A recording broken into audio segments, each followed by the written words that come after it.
Hello and welcome to the studio. I want you to take a deep breath with me right now. Just one.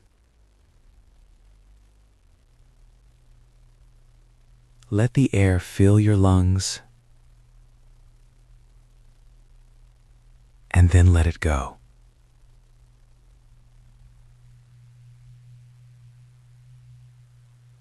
We are here, you and I, in this quiet space. And today we are going to talk about something that sits right at the center of the human experience. We are talking about vocation.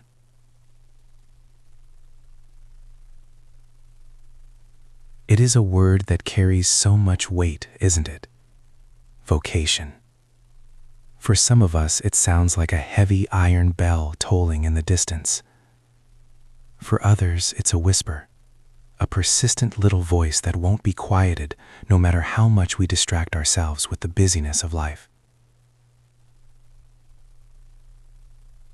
But what is it, really? Is it just a job?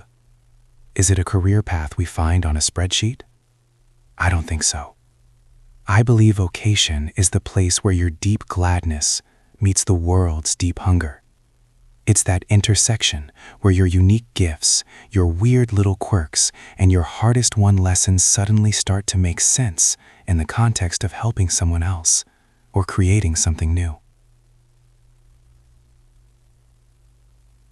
I remember a time in my own life when I felt completely untethered. I was working a job that paid the bills, sure, but every morning I felt this dull ache in my chest. It wasn't physical pain. It was the pain of misplacement. I was a puzzle piece trying to jam myself into the wrong corner of the board. Have you ever felt that? That sense that you are wearing a costume that doesn't fit? If you feel that way right now, I want to tell you something important. That discomfort is a gift. It really is. It's your internal compass telling you that there is more.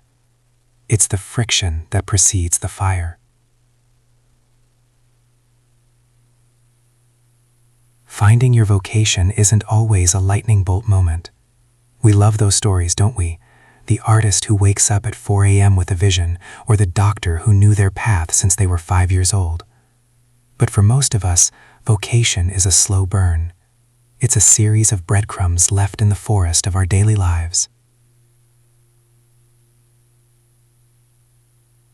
Think back to when you were a child. What were the things you did when no one was watching? What were the activities that made time disappear? Maybe it was building cities out of dirt, or organizing your colored pencils, or telling elaborate stories to your stuffed animals. Those weren't just games. They were the first whispers of your vocation, the raw materials of your soul reaching out to the world. As we grow up, we often let those whispers get drowned out by shoulds. You should study this. You should take this promotion. You should be more practical. And slowly, the spark gets covered in layers of gray dust. But the spark doesn't go out. It can't. It's part of who you are. Imagine for a second what it feels like to be fully aligned. To wake up and know that the work you are doing, whether it's teaching or coding or parenting or gardening, is exactly where you were supposed to be. There is a resonance there. It's like a bell being struck perfectly. The sound is clear, it's long, and it vibrates through everything you do. Now, I know what some of you are thinking. You're thinking, that's nice for some people, but I have bills, I have responsibilities, I can't just go chasing some mystical calling. And you are right. Vocation isn't always about quitting your job tomorrow. Sometimes your vocation is the way you show up to the job you already have. It's the spirit you bring to the mundane.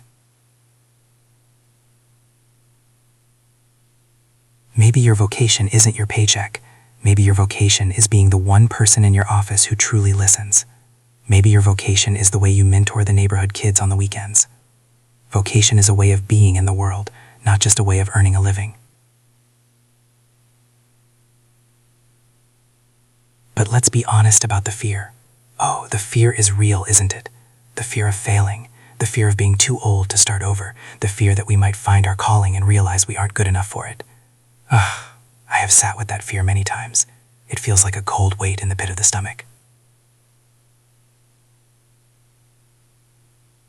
But here is the secret about fear. It usually lives right next door to your purpose. If something scares you because it matters to you, that is a sign. Fear is just energy. It's your body telling you that you are standing at the edge of something significant. Don't let it stop you. Let it inform you. Let it show you where the stakes are high. I once met an old woodworker who told me that he didn't find his vocation until he was 60. 60. He'd spent 40 years in accounting. He said those 40 years weren't a waste. They taught him the precision and the patience he needed to handle the wood. Nothing is wasted. Every wrong turn you've taken has given you a tool you'll need for the right one. If you are listening to this and you feel lost, please know that you are not behind. You are exactly where you need to be to start looking for the next breadcrumb. Vocation isn't a destination you reach and then stop. It's a relationship you cultivate with your own life. It grows, it shifts, and it matures as you do. We need you. This world is so hungry for people who are alive, not just people who are functioning, but people who are awake. When someone walks in their vocation, they light up the room. They give everyone else permission to do the same. It's contagious.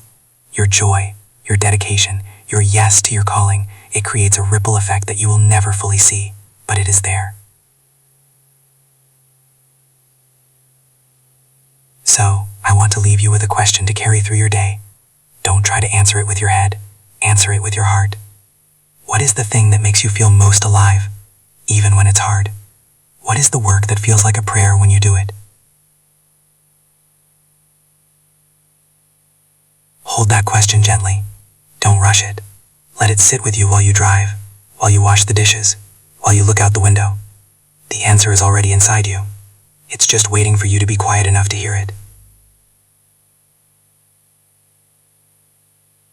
Thank you for being here with me today. It has been an absolute privilege to share this space with you.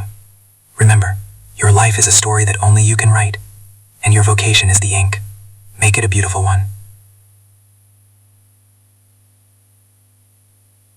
Take care of yourself out there. Keep listening. Keep looking for the spark. I'll talk to you again soon. Goodbye for now.